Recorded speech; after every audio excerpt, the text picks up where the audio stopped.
Hello, welcome to my channel. My name is Narayana Montufar.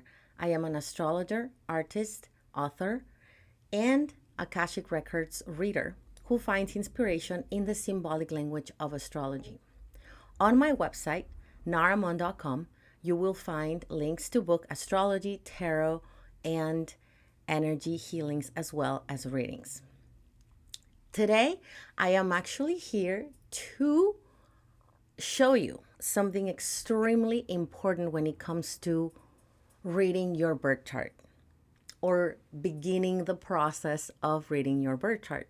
I always say that our relationship with astrology is unique to us, just like our birth charts, and that it is like a romantic relationship. It has its ups, downs, twists, turns. A variety of feelings and experiences arise during that long period of time because being familiarized with our chart takes time. And to help you in that process, if you're starting to read charts, maybe for yourself, for your loved ones, for your friends, or even as a professional astrologer, this is going to be one of the key points, if not the number one thing to look at when you are trying to read either your chart or someone else's chart. Today's video is about the chart ruler. And this is really important for you to pay attention to. And I'm going to show you step by step how to figure out which planet rules a chart. I prepared some slides for you. And so here I am. If you want to follow me on Instagram, I'm going to be posting this as well. And as usual, I would love your comments or your questions, or if you like this video, I would appreciate you subscribing to my channel. So here it is, a step-by-step process to find your planet, what I'm calling like your planet or the ruler of your chart. In astrology, there are a total of 10 planets, including the moon. We think about the sun and the moon, the luminaries, although they're a little bit more different than like necessarily what a planet is. We consider them a planet in astrology, and out of these 10 planets, there is one that is extremely important to pay attention to. Why is the ruler of your chart so important? First of all, is going to color your entire existence on this incarnation. Just imagine that. This planet is going to be the planet to keep an eye on also in the sky. If you're studying astrology or starting to learn how to read what's happening in the sky at any given time, that planet is going to become your number one planet to keep an eye on. Because whatever that planet is doing at any particular time is going to affect you at a deeper level, at a very deep level. Whether it is in a positive or in a challenging way. So keeping an eye on what that planet is doing at any given time, it's going to give you clues regarding, are you going to have a challenging day or a challenging season, or maybe like a certain amount of days are really important to keep an eye on. So that is why it is really important. And also, that planet rules a specific sign. Every single of the 10 planets rules a sign. And that sign, which is your rising sign or your ascendant sign, which I'm going to help you figure out with this video, is the sign that you have to read when you read horoscopes. So basically, it's not that you've been reading your horoscope totally wrong up till now, but you haven't been reading it in the most accurate way. I'm going to give you an example. I'm a Scorpio sun. However, my rising sign is Taurus. Very different. They're actually opposite signs. Taurus and Scorpio are opposite signs. So for me, sometimes the Scorpio horoscope will be accurate, but sometimes not so much. In terms of accuracy, reading the horoscope for Taurus is going to be more accurate than reading the horoscope for Scorpio.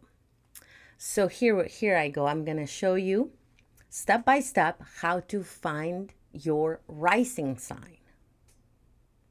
Your rising sign, and therefore the planet that rules your chart, because a certain planet rules that sign. So before we go into the rising signs, I just wanted to share a couple of disclaimers to clarify some questions that some of you might have.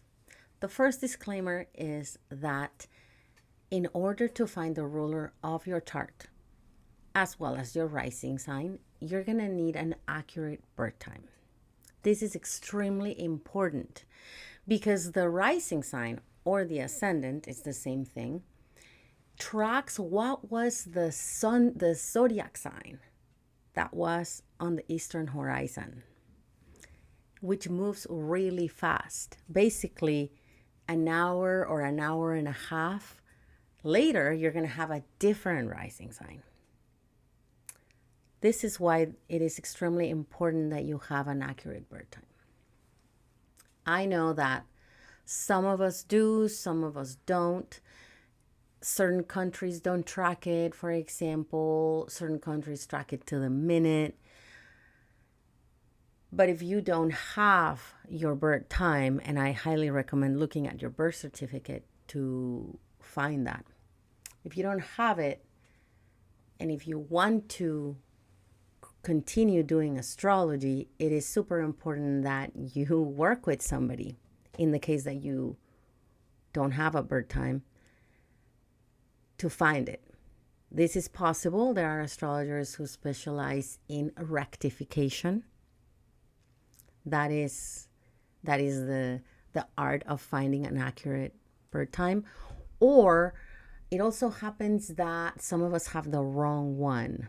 It might be a few minutes later or earlier, and that can happen. But anyway, we should always try to find the most accurate birth time that we can get. The second disclaimer is that for this technique, I only use the traditional planets. I don't consider myself a traditional astrologer. I actually use both ancient and more modern techniques according to what I want to do or what my client wants to focus on. But for this particular technique, I don't use the outer planets. I only use the 7 visible planets, including the sun and the moon, which in this case are considered planets or rulers of a chart. And the third disclaimer is that remember that this is not a full birth chart reading. This is just finding the ruler of your chart and the ruler of the sign that is your ascendant. Basically the same thing. For that reason, there are many other things to look at. The rising sign colors your experience with the outside world, how people see you, and how you interact with your environment. And that is what I'm focusing on here. And the reason why I say this is because if you have, for example, any planets in the first house, which is connected to the rising sign, or the 7th house, which is opposing the first house, they will color your experience, this experience of the rising sign. So I just wanted to disclaim that. Let's say if you have a stellium in the first house or a stellium in the 7th house, well, this might not sound super accurate, or some of the things I say might sound accurate, some might not. But so this is just a disclaimer before we move on to what's next. So here's the step by step. You are going to go to astro/seek.com, which is one of my favorite websites for pulling information. And there you're going to click on birth chart. It's totally free, by the way. It's one of my favorite websites for doing this. Again, you're going to need an accurate birth time for this. Once you get to this, you're going to enter your day, month, year, and time, exact time of birth, and the location. The location is also very important, but everybody knows location. That is one of the easiest things to figure out. Boom, you're gonna get a birth chart. And I know that if you're new, this is gonna look like a lot.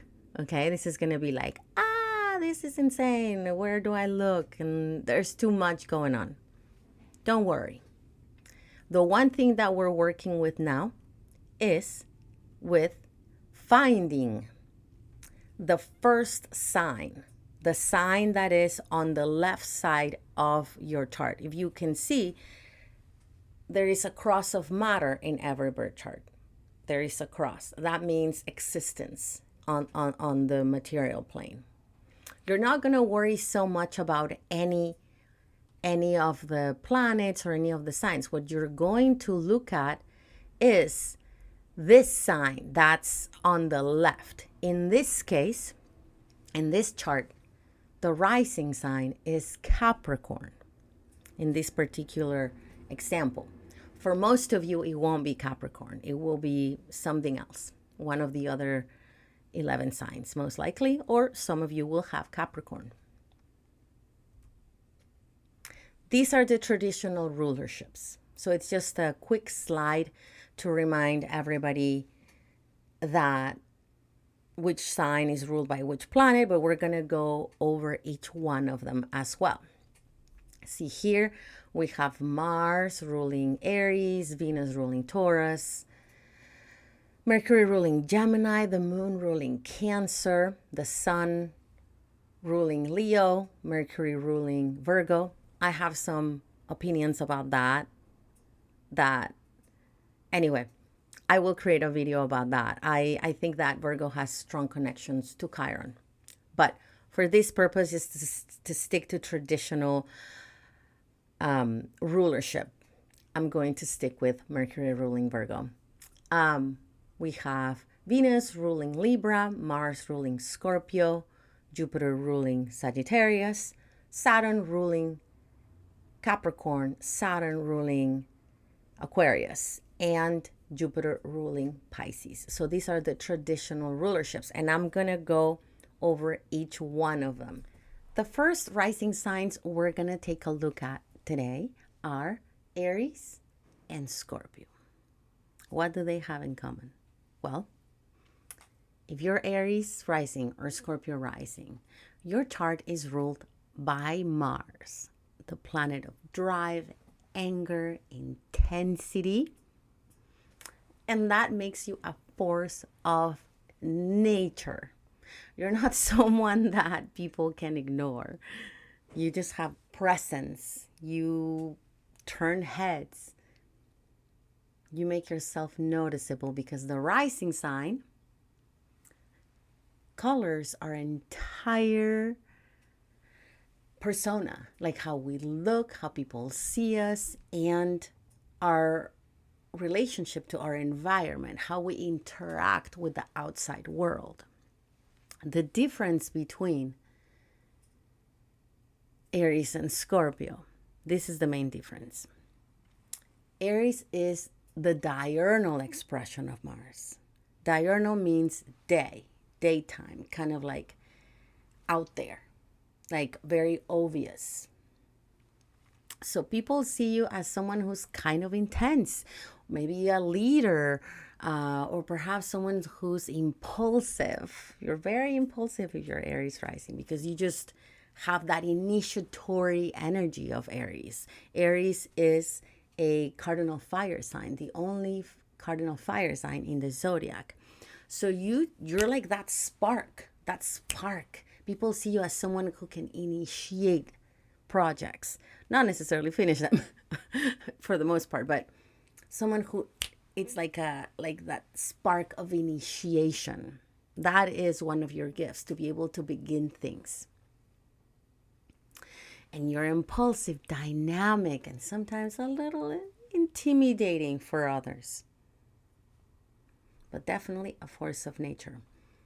Scorpio has a similar vibe, but it's nocturnal.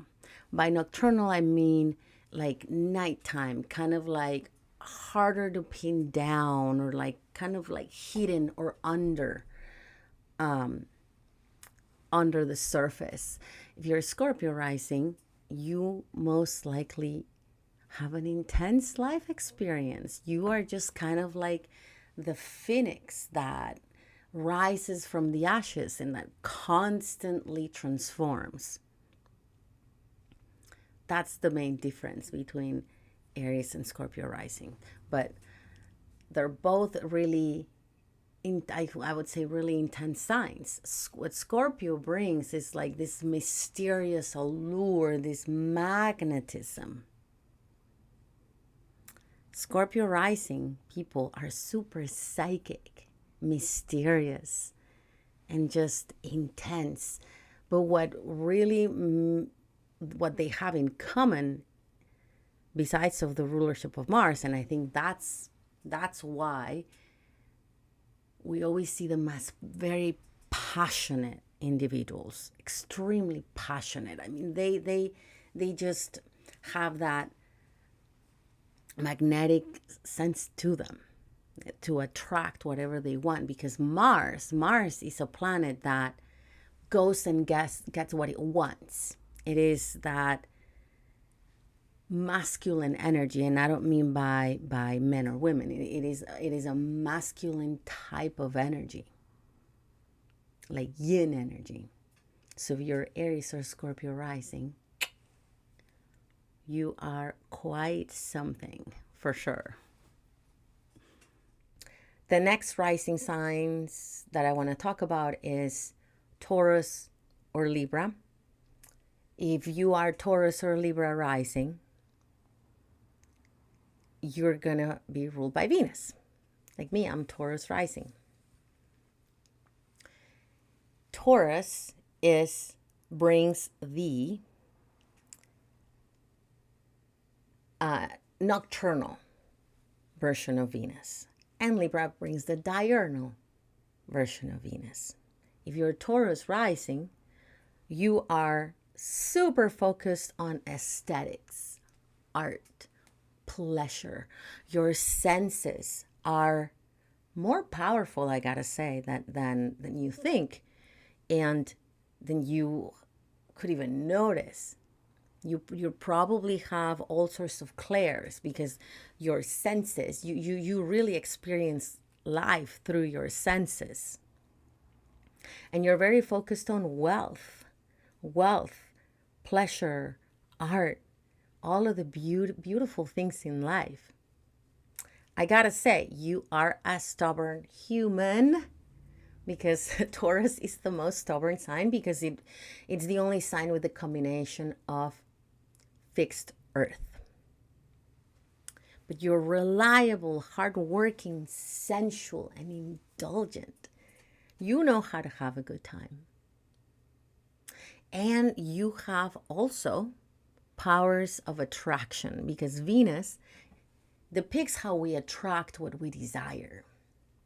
So this is a really awesome rising sign to have. Maybe I'm biased because I'm Taurus rising, but I consider Taurus rising a really nice rising sign, because Venus is one of the easiest planets.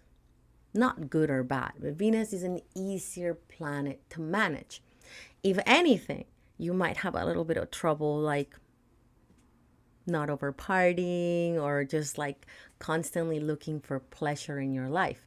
And you're probably never single. A lot of people that are Taurus rising They're just seeked by a lot of people. That's the truth. There's this aura of beauty, natural kind of beauty that you're attracted to. And you're consistent. You stick with things. And that is a gift as long as you're holding on to something too tightly and avoiding change when you need it the most. Then we have Libra, which I think is more the diurnal expression of Venus. And it is also focused on art and all of those things, but in a more designy way. Kind of like if Taurus is very earthy and like organic, Libra is a little bit more, I would say, sophisticated. It's not that Taurus isn't sophisticated. It's just more than Libra is a little bit, it's not as organic. It's a little bit more classy. It's a little classier, in my opinion. And the difference here is that Libra is more outgoing. It's more social. Libra is an air sign. And it's a cardinal sign. And so it is a little bit more like being fun and flirty. And let's be honest, you have a hard time being alone. Libra rising people find it really hard to be alone. They just crave connection. They crave other people. They kind of need somebody to mirror them. So this is something to definitely keep an eye on, because you don't want to always see yourself through the lens of others. It's healthy to treat relationship as mirrors, but it's not necessarily a great thing to always see yourself through someone else's lens. You're probably very attractive. Venus is the goddess of love and pleasure. And for both Taurus and Libra, it's really important to keep an eye on where Venus is. For example, I am Taurus rising, and I will tell you, when Venus is, for example, in Virgo, it's sign of fall, or in Scorpio, during those 3 weeks, Venus is in each sign for about 3 weeks. During those 3 weeks, I'm just not at my best. It just feels like something's kind of like, ooh, a little bit, things are a little bit harder than normal. But the good news is that you know when Venus is going to change signs. When Venus is in Pisces or Leo, Taurus or Libra, you feel amazing. You feel great. For example, I've noticed that when the moon squares Venus, which happens very often, or when the moon opposes Saturn or squares Pluto, those days are a little bit tricky. I just feel really tired, or like that's when relationship dynamics start changing, or there's something to navigate. That's why it is important to keep an eye on your planet in the sky. So Gemini and Virgo rising are ruled by Mercury. I am of the thought that Virgo is ruled by Chiron. Again, I'm going to make a video about that. But for this purpose, we're going to stick to this. Gemini is the more diurnal expression of Mercury, and Virgo is the more nocturnal expression of Mercury. If you're Gemini rising, whoa, because it is the diurnal expression of the planet of communication. Mercury rules communication, thought process. You can't stand still, most likely. You like running around. You like multitasking, doing 5 things at the same time. You get bored very easily, whether that's job, people, partners. You just need movement. You're kind of swifty. You are here one day, the next day you're there. You can go to 3 parties in one day. That's the vibe for Gemini. rising. A lot of people with Gemini rising are writers or podcasters or work in media. Mercury spends about 2.5 to 3 weeks in each sign.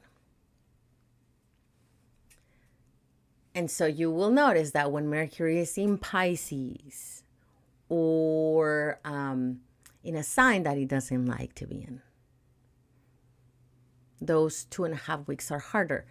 You get affected by Mercury retrogrades more. You do. That's just the way it is. And the thing is, Mercury is the planet that goes retrograde the most. For example, I was just talking about Mars and Venus, right? Mars goes retrograde every 2 years. Venus goes retrograde every 18 months.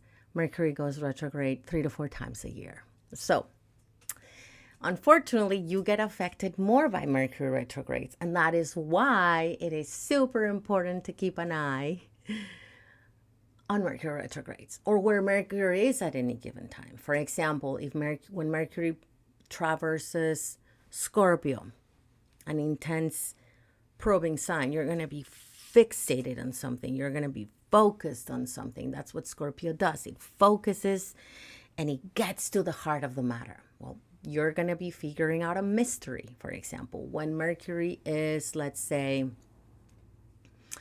in Capricorn, Mercury passes through each sign once a year. You're going to be like a worker bee, getting stuff done, super concerned about your career goals and really ambitious.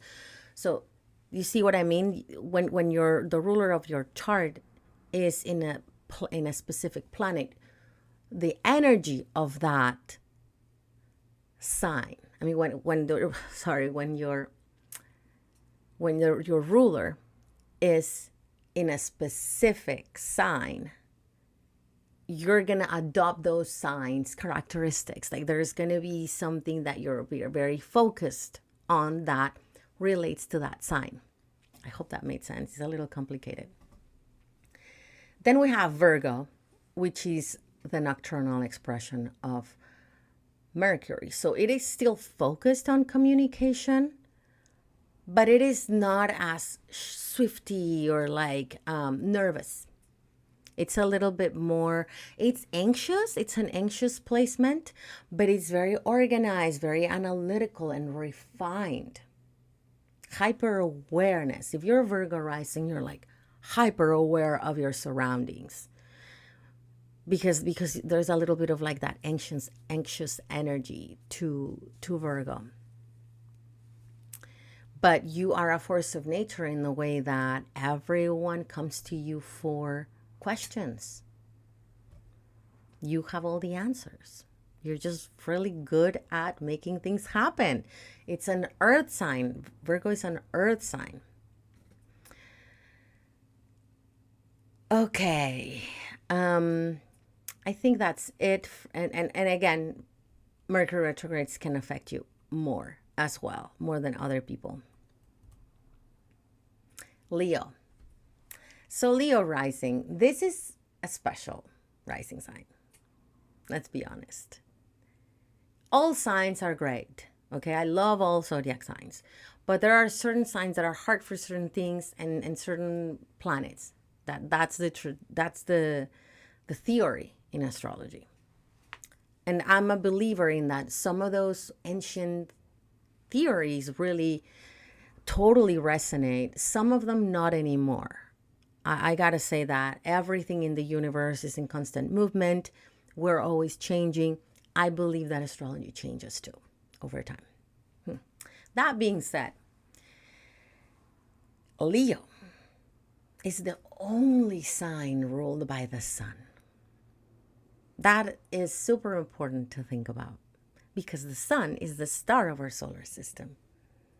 So it is a unique rising sign. That makes you very creative, very shiny. This is the thing. I'm going to talk about Leo risings born at night in a minute because that is a very specific placement. But you're expressive, you're dramatic, confident, and just fun to be around. People gravitate towards you if you're Leo rising. think about being the star of the solar system, well, you're kind of like the star of the show. Or maybe when you were young, everyone was taking care of you and everyone was just surrounding you with presence and love and affection. Creativity is incredibly important for you to express yourself. That is what it wants. Leo energy wants to express itself. So if you're not in a creative career,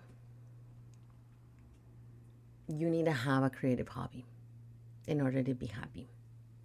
Now, here's the thing, being completely honest. If you are a Leo rising that was born at night, well, you might have a little bit of trouble showing your gifts, being out there in the world and say, this is me. This is who I am. This is what I love. Why? Because the sun is the luminary of the day. It likes the day. So if you are a Leo rising that was born at night, part of your learning is to be comfortable showing yourself exactly as you are. Something to think about. I have seen that happening in charts that I read. And I wanted to share that with you because if you are a Leo rising that was born at night, well, being conscious of that kind of like inner fear or inner tension about self-expression is going to help you. And over time, you can overcome it. Cancer rising, ruled by the moon. I'm not going to lie. The whole point about these videos is to be honest about this. I think Cancer rising is one of the most difficult rising signs. Like Scorpio, for example, because Scorpio is like brings intensity.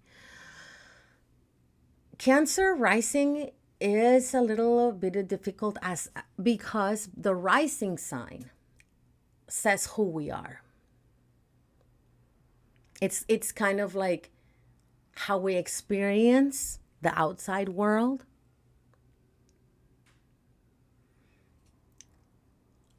And the thing is, like, Cancer is a sign that's very self-protective. It's very self-protective. And so I've seen a lot of the times that Cancer risings have a really hard time connecting with other people. They really don't want to get out of their shells. They're very protected, very protective of themselves and others. This is fine, but it can be a little bit detrimental when you're trying to get help from people. Let me just give you an example. In my experience, I've had Cancer risings coming for readings. And because they have a little bit of a hard time opening up, and it takes them a while, they won't tell me what they want to work on until the reading's almost over. And then, you know, you have to make them feel comfortable in that, and that's what I strive for sure. But it's like, if you can't open up to like your astrologer or your therapist or your friends, we can't help you.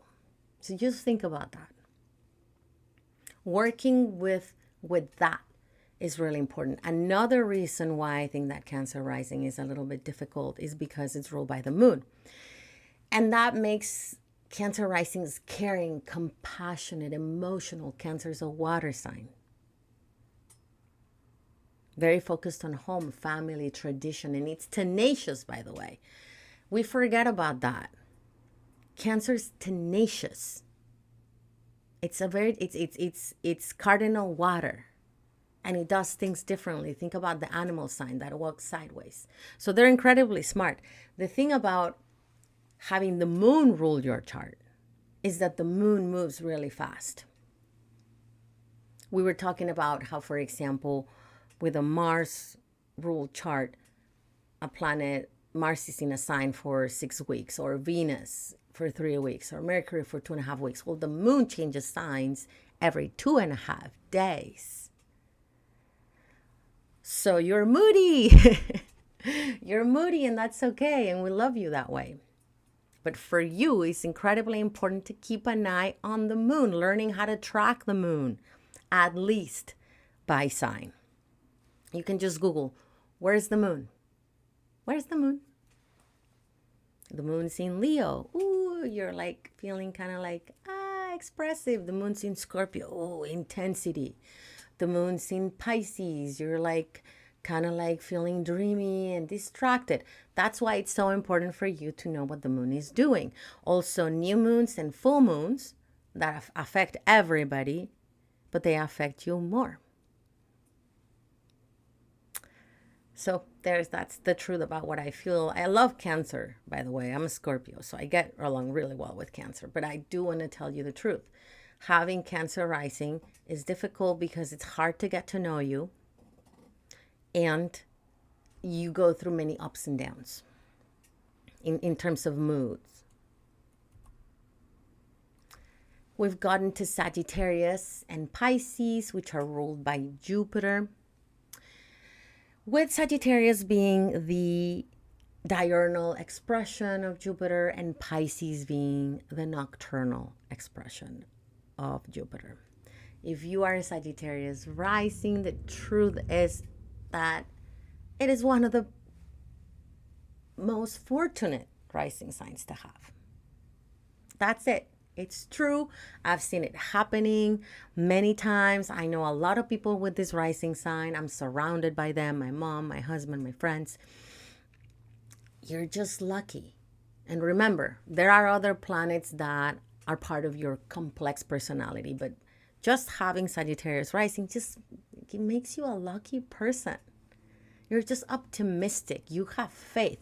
You believe that you're going to be taken care of. Or that you are, or that you're protected. There's a sense of divine and miraculous protection with Jupiter ruling your chart. You are a believer, a traveler, a philosophical person if you're a Sagittarius rising, and you're larger than life, both. Sagittarius and Pisces are larger than life signs. So you just take space, and that's great. Bluntness, yes, that's one of the things that also is a characteristic of that. So it's just one thing to keep an eye on. And extravagant. Your mantra is go big or go home, which can be great. But sometimes it can bring excess. Just a lot of too much of a good thing. Think about it that way. Now we have Pisces, which is a nocturnal expression of Jupiter, and it is also larger than light, but it's not as loud. Let's just think about it this way. You literally walk into a room and everyone's talking to you, and you're just very friendly. You have a lot of people around you. You just attract a lot of friends. You're like a tribe kind of person. And you're mystical, psychic, and have a huge heart. You're creative and sensitive. The only thing with Pisces rising is that a lot of the times you can have a little bit of a harder time having boundaries because you want everything to just work out. And that's great. But it is something to definitely keep in mind because the lines get kind of blurred. And then the last two rising signs are Capricorn and Aquarius, which are ruled by Saturn. This is an interesting combination, I would say. I personally think Aquarius is ruled by Uranus as also, but when it comes to ruler of the chart, I think is Saturn. And in this case, Capricorn feels like the nocturnal expression of Saturn and Aquarius the diurnal. If you're a Capricorn rising, patience is your keyword. Patience, patience, patience. Why?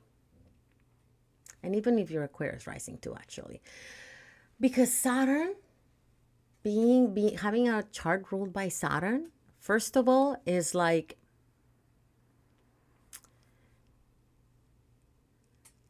you're like a good wine. You get better with age. Your life gets better with age. You might have noticed that you found your calling in life later than some of your friends, or you found your dream career later in life. It doesn't happen to everybody, but it does happen to a lot of Capricorn risings. Or success comes later, or maybe partnership in this case. But you're a very determined human. You're very down to earth, but also goal oriented.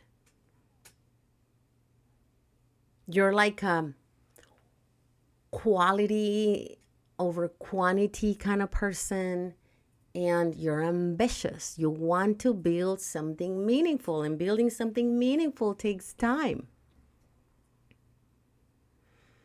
In this case, it's really important. I mean, it's always important to see where the planet in which sign, but we're not covering that in this video. We're just talking about the ruler of the chart. You're conservative and disciplined. And this is the thing. The reason why I was talking about Saturn is because Saturn spends 3 years in each sign. So, like, for example, Gemini and Virgo, the ruler changes signs pretty often. For you, no, not so much. Saturn stays in a sign for 3 years, so you are going to master that sign.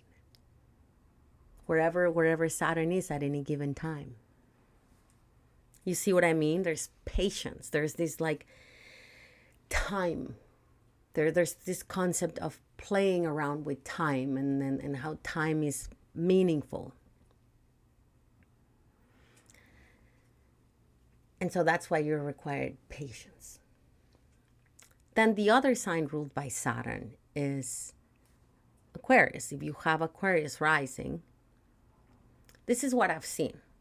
This is the only time that I'm going to bring a modern planetary rulership here. But I've seen, or in my work, I've noticed Aquarius rising people, because Aquarius has the two rulerships, like Saturn and Uranus. And Saturn is tradition, the status quo, how we've always done things. Think about it that way. And Uranus is the future, the maverick, or the disruptor. I've seen a lot of Aquarius rising people whose lives are kind of like always kind of jumping from the past and the future and tradition and these like futuristic kind of like middle ground. So think about it that way. Think about it that way. It's like there's something about you, your life, your experience that is going from a very traditional environment perhaps and changing everything. So there's this concept of like bringing humanity into the future. Just think about it that way. It's fascinating. But you might be feeling torn between the status quo and groundbreaking things, kind of like in the middle, and that's okay. The whole point about being Aquarius rising is to master that, I think. And you're inventive, progressive, eccentric, and very intellectual. You're always thinking. You're always thinking, because Aquarius is an air sign. Well, that's all for now. Thank you for being here. If you have any comments, any questions, if this resonated with you, I would love to hear from you. And I would also love it if you subscribe to my channel, or if you book a reading with me, I will be absolutely fascinated as well. Thank you for being here, and I will talk to you soon. Bye-bye.